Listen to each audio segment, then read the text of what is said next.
Hello everyone, আসসালামু আলাইকুম রহমতুল্লাহি ওবারাকাতু। সানাস ফ্যামিলি লাইফস্টাইল চ্যানেলে নতুন আরও একটা ব্লগ দেখার জন্য সবাইকে আমন্ত্রণ জানাচ্ছি। আশা করছি যে যেখান থেকে আমার ভিডিওটি দেখছেন সবাই খুব ভালো আছেন, সুস্থ আছেন। আমরা আলহামদুলিল্লাহ অনেক ভালো আছি। একদিন আমি একটা ভিডিওতে দেখিয়েছিলাম আমি কফি কিভাবে সংরক্ষণ করি, অর্থাৎ ব্লেন্ডারের যে গুঁড়া করার জারটা আছে ওইটাতে কফি আর পরিমাণ মতো চিনি দিয়ে গুঁড়া করে তারপর আমি একটা এয়ারটাইট কন্টেনারে রেখে দিই। তো এই তো ছোট একটা কাচের জারে আমি উঠিয়ে রেখেছিলাম কফির পাউডারটা, এটা সেদিন দেখানো হয়নি। তো আজকে সন্ধ্যার নাস্তায় বানাবো কফি, আর এখানে একটু সেমাই রান্না করেছিলাম, যে সেমাইটা আমরা সবাই খুব পছন্দ করি। পাশের চুলায় আমি দুধ জাল করে রেখেছি কফি বানানোর জন্য। এইভাবে কফিটা প্রস্তুত করে রাখলে খাওয়ার সময় খুবই সহজ হয় বানানোটা, কারণ এখন শুধু পরিমাণ মতো কফির পাউডারটা দিয়ে তারপর দুধ দিয়ে মিক্স করে নিলেই হয়ে গেল। যেহেতু আমি আর আমার হাজব্যান্ড দুজনই কফিটা একটু কড়া খেতে পছন্দ করি, তাই আমি একটু বেশি করেই দিচ্ছি পাউডারটা। তো আপনারা যারা কফি লাভার আছেন আপনারা চাইলে এভাবে করে রাখতে পারেন, যেন ঝটপট বানিয়ে খেতে পারেন, সুবিধা হয় আর কি।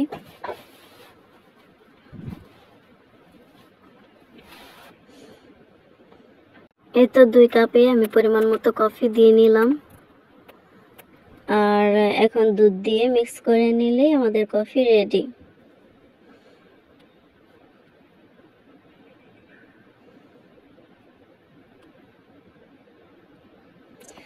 আজকে আমি আপনাদের সাথে আমার রাতের রুটিনটা শেয়ার করছি।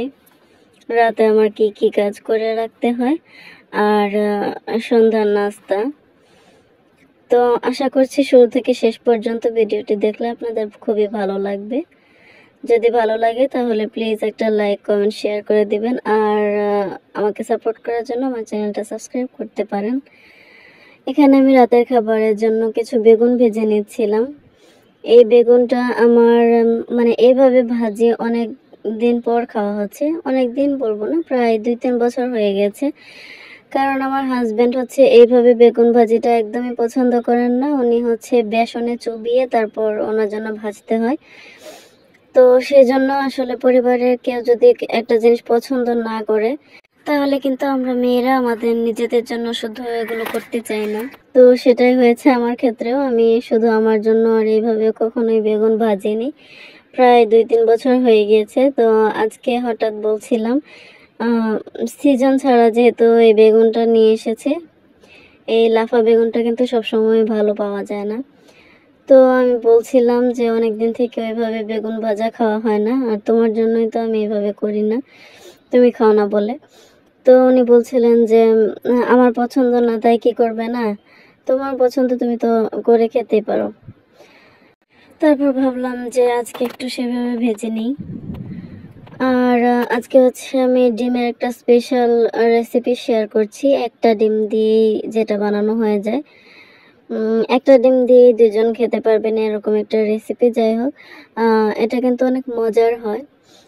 তো এখানে আমি একটা বাটিতে অল্প একটু রসুন বাটা, অল্প একটু হলুদের গুঁড়া, ধনিয়ার গুঁড়া, মরিচের গুঁড়া, জিরার গুঁড়া আর গরম মশলার গুঁড়া নিয়ে এখানে অল্প একটু পানি দিয়ে মিক্স করে রেখে দিলাম। আর পাশে প্যানে আমি পেঁয়াজ ভাজতে দিয়েছি।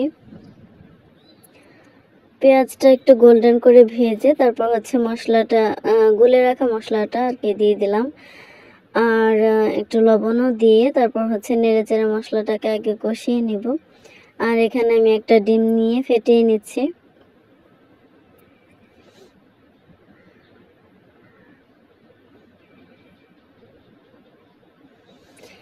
তো এই রেসিপিটা আমি কারোর কাছ থেকে শিখিনি, এটা আমি নিজে নিজেই বানিয়েছি। আর কেন বানিয়েছি, কিভাবে বানিয়েছি, কিভাবে এটা মাথায় আসলো সেটা একদিন শেয়ার করবো ইনশাল্লাহ। তো এই তো মশলাটা ভালোভাবে কষিয়ে অল্প একটু পানি দিয়ে কষিয়ে নিয়েছিলাম। তারপর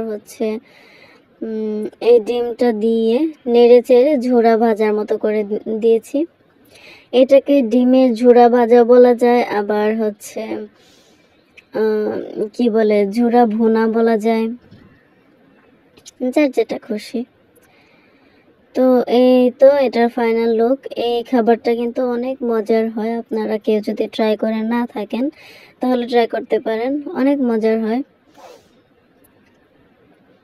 তো যখন হচ্ছে মাছ মাংস খেতে খেতে একদম মানে অভুক্তি হয়ে যায়, তখন এ ধরনের রেসিপি ট্রাই করতে পারেন, ভালোই লাগে। আজকে রাতের খাবার হচ্ছে এই ডিমের এই রেসিপিটা, আর হচ্ছে অল্প একটু ঢ্যাঁড়স ভাজি ছিল দুপুরে খাওয়ার পরে, আর বেগুন ভাজা, যেটা একটু আগে ভাজলাম দেখতে পারলেন।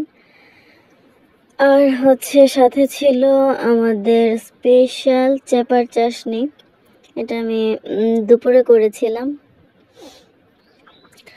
আর আমার প্রতিদিনের রাতের কাজ হচ্ছে যে এইগুলো এখন যা করব।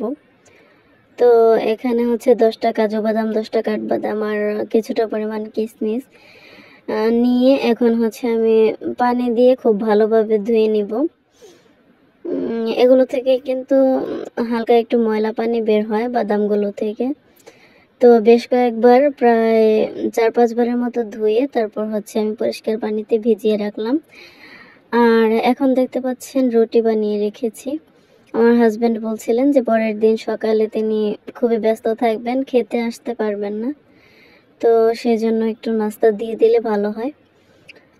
তাই হচ্ছে আমি আজকে রুটি বানিয়ে রেখেছি, আর সেমাইটা রান্না করেছি মূলত এই জন্যই যেন পরের দিন রুটি দিয়ে খাওয়া যায়, তাড়াহুড়ো না হয়। যেহেতু 7টায় বেরিয়ে পড়বেন, তার আগে যেন আমি রুটিগুলো ছেঁকে দিয়ে দিতে পারি, তো সেই জন্য। আর এই রুটিগুলো বানাতে বানাতে আমার হচ্ছে বেজে গেছে রাত 4টা, কারণ বাচ্চারা ঘুমাতে ঘুমাতে 2টা বেজেছে। আর তারপর আমিও ঘুমিয়ে পড়তে চেয়েছিলাম যে সকালে উঠে বানাবো, কিন্তু সকালবেলা পরে দেখলাম যে আমার ঘুমই আসছে না, 3টা বেজে যাচ্ছে তাও ঘুম আসছে না। পরে ভাবলাম যে বানিয়ে নিই, নয়তো সকালে উঠে আবার ঘুম থেকে হয়তো উঠতে দেরি হয়ে যাবে, যেহেতু দেরি করে ঘুমাচ্ছি। তো সেজন্য ভাবলাম যে যেহেতু দেরি হয়ে গিয়েছে তো বানিয়ে শুই, সকালে শুধু ছেঁকে দিয়ে দিয়ে তারপর একটু ঘুমাতে পারবো। তো এই তো যেহেতু সকালবেলা খালি পেটে মিষ্টি জিনিস খেতে নাও ভালো লাগতে পারে, সেজন্য একটা ডিমও ভেজে দিচ্ছি সাথে। তো আজকের ব্লগটা এই পর্যন্তই। সবাই আমাদের পাশে থাকবেন, সুস্থ থাকবেন, আর আমাদের জন্য দোয়া করবেন। আল্লাহ হাফেজ। আসসালামু আলাইকুম রহমতুল্লাহি ওয়া বারাকাতুহু।